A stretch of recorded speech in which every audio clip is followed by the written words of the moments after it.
How to make a rolling tray set from start to finish? I got you. Not only am I going to be teaching you guys how to make this rolling tray set, I'm also going to be showing you guys how to use Design Space. I know a lot of you guys don't know how to use it, and also how to dome your project so you get crisp and clean designs like this, okay? Stick around for this video. You're not going to want to miss it.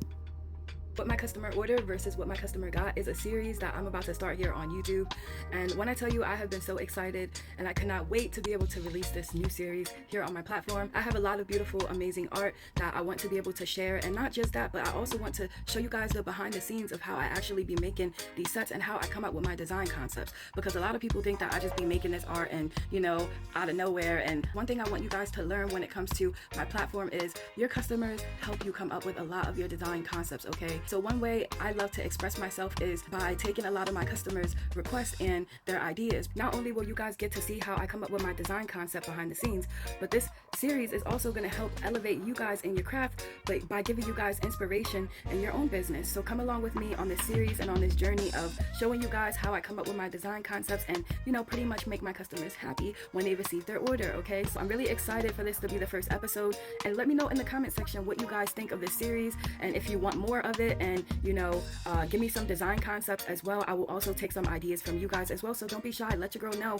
what you want to see, you know what I mean? So in this episode, my customer actually ordered my Flower Puff Girl tray set, and so that's the set that we're going to be working on today, and I can't wait to show you guys the behind the scenes for that set because that's one of my favorite sets actually. So come along with me to make my Flower Puff Girl rolling tray set, and don't forget to let me know what you guys think about this set in the comment section. So yeah, let's get started. So for my Flower Puff Girl rolling tray set, we're going to go ahead and use these two colors for spray paint by Rust-Oleum. This is a really good brand. I love their brand. It's really thick. Of course, it's a little bit on the pricey side, but it's so much more worth it than, you know, the cheaper versions of spray paint. Cheaper is not always better. I find that the cheap spray paint always seems to be a little bit more thinner. It makes sense to just go ahead and buy the Rust-Oleum because their brand is, like I said, it's high quality and it's a thick consistency, and I really like that about their brand. So for this color, we're gonna do, oh my god, that's candy pink. All right, you guys, so I realized I actually ended up having the wrong color.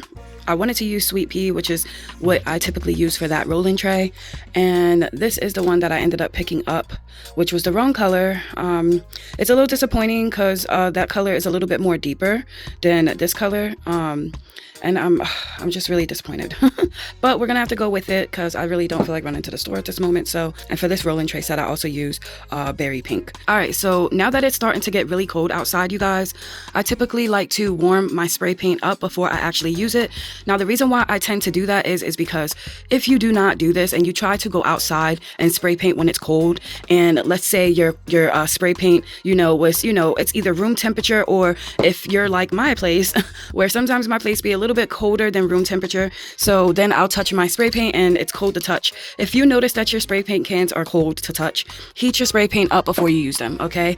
Don't be lazy because you will run into cracking with your spray paint, and it's just going to be a nightmare, and you don't want to run into cracking as much as possible. So heating your spray paint up is really important. Now, you don't want to go too crazy, okay, and let it sit there for too long, because what will tend to happen is this will form a bubble, like you see here, and it will poke out, which means it overheated. So you want to, you know, check in and make sure that your spray paint is not overheating, and, you know, make sure that it, you know, doesn't bust and stuff like that, or combust. So be careful, be mindful, don't let it sit there too long. All right, you guys, so this is my spray painting booth. This is where I typically do my spray painting, and we have the items here ready to go.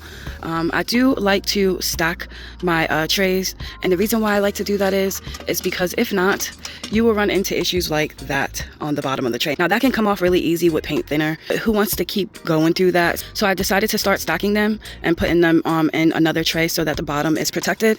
And then when it comes to the lid, I sit it on another tray to keep the lid nice and flat and not bowed, because sometimes if you don't do that, then the lid will start to bow. And then not just that, but then you'll also get spray paint on the bottom as well. And so to prevent that, I'll set my lid on top of another tray. Now, you want to go ahead and give your spray paint a nice shake. Typically I like to shake it between you know, a minute or two. If you do not shake your spray paint right, you will get spritz of, it will feel rough. Like, let me show you what I mean. All right, so I don't know if you guys can tell, but As you can see, it looks like a little furry, little dust on it. Believe it or not, that came out of the spray paint. And the reason why that's happening is because the spray paint is not mixed well. Okay, that's one thing that I realized. If you're not mixing your spray paint well and giving it a nice shake, that will tend to happen. And you're like, oh, it's a bad can, you know, then you'll immediately want to go and either throw it away or, you know, go back and, you know, get your money back and return it. But that's not the issue. It's not a bad can. I realized that a lot of the time it's because the spray paint is just not mixed well. But when you give it a really good mix and then go ahead and spray paint again, then yeah, that won't happen. So be careful and be mindful when it comes to you shaking your spray paint cans so that you don't run into issues like that. All right, it's time to go and spray paint.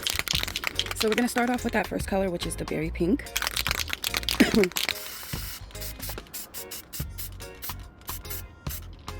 And you want to also make sure that you're not getting too much spray paint on the rim, okay? Because when you put too much spray paint, the closure of the lid, you will run into issues with the lid not being able to stick to the magnet well. So you want to be as thin as possible when it comes to, you know, the rim there, you know?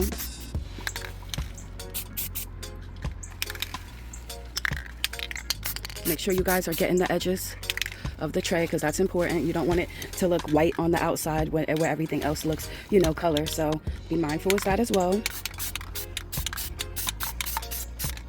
Like I said, thinner is better.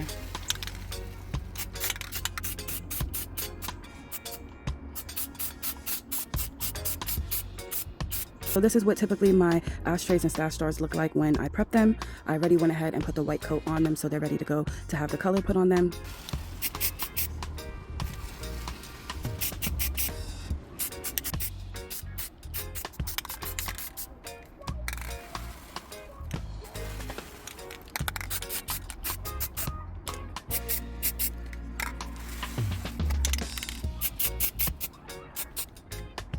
All right, you guys, so we're dealing with a bit of cracking, and the reason being is because it is pretty cold today, so that is a little normal, but I wouldn't worry too much about it because once the resin go over it, the cracking disappears, honestly. So keep moving, don't get discouraged just because you see a bit of cracking. All right, you guys, so we're in design space right now in my folder. This is where all my designs are saved, and we're gonna go to my Flower Puff Girls design, and we're gonna customize it.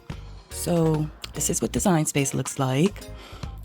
Okay, so I don't need these two hearts as right now I'm just printing out the stash jars. So we're gonna make a shape, and this is gonna be the shape of the stash jar. So we're gonna put the size of the stash jar in so that we can properly size the sticker, which is the Flower Puff Girl design, properly on the stash jar. So it's not too small, it's not too big when you print it. So up here, I'm gonna put in my dimensions for my stash jar. I know what my dimensions are for my stash jar. So the width is going to be 2.1, and then the height is gonna be 2.45. So that's the size of my stash jar. This is the lid of the sticker, and we're gonna size this sticker down so that we can place it onto the stash jar. Now we're gonna zoom in. Let's zoom in so we can properly see what we're doing. Bring this down and bring this over. All right, now that's pretty big, so I'm gonna size it down just a smidge more. So I like that size. I'm really happy with that, so I'm gonna keep that, and I'm gonna curve this actually. And this, I'm going to put a little side thing. I'm also gonna size this down and place that right above the Flower Puff Girl design. And I really like the way that looks. This is the lid, like I said. Now we also have to do the ashtray as well.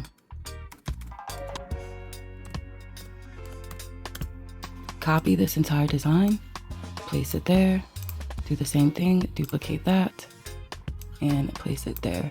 Now, being that the ashtray is obviously gonna be a bit bigger, we're gonna make this sticker a bit bigger as well. Just size that up just a little bit more. And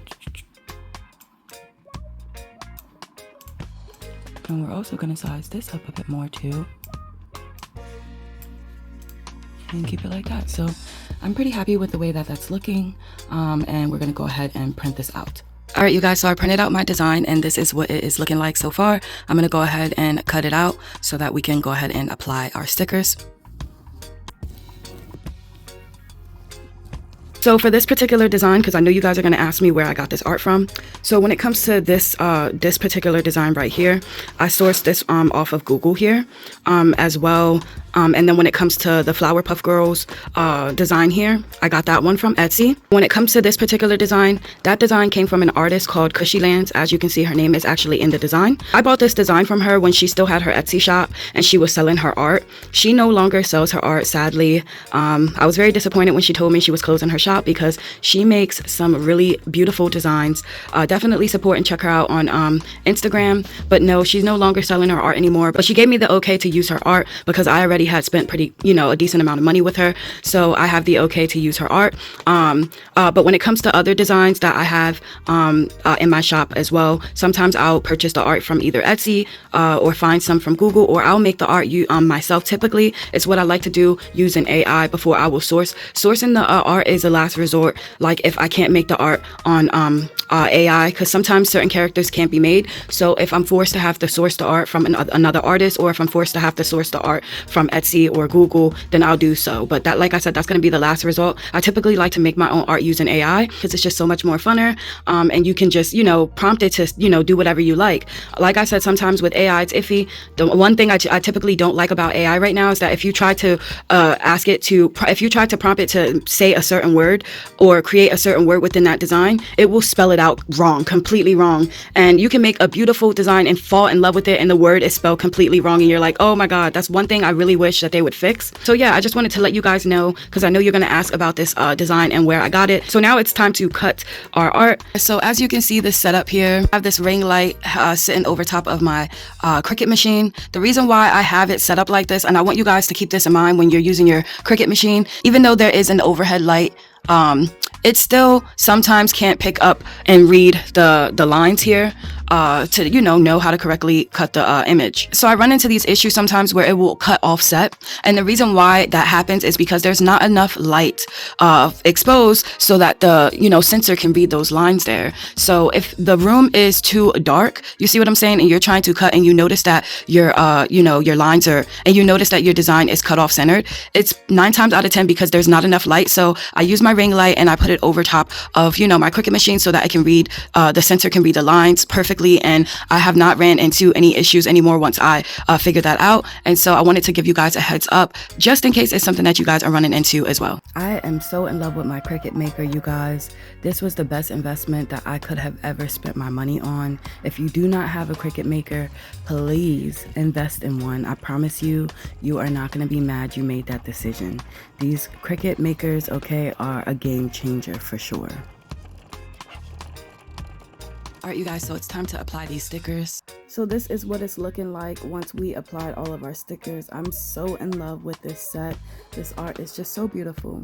All right, so let's get into doming our items. Okay, so when it comes to doming my items, one thing I used to struggle with in the past was shaping the resin to the item, right? So your hand is going to be your best friend, okay, over the little spoolie thing. That is what I used to use all the time when it came to shaping my resin. And I found that using my hand makes it so much more easier because I can remove more excess resin so that the resin is not so bulky and it shapes more nicely to the item. So make sure you guys are using your hands. So this is what the set looks like once we're finished. I'm so in love with it. It came out so amazing. Thank you so much for checking out my first episode to my new series of what my customer ordered versus what my customer got. If you guys want to see more content like this, comment below, okay? And also, if you want to see certain designs, let me know as well. I will check you guys out in the next video.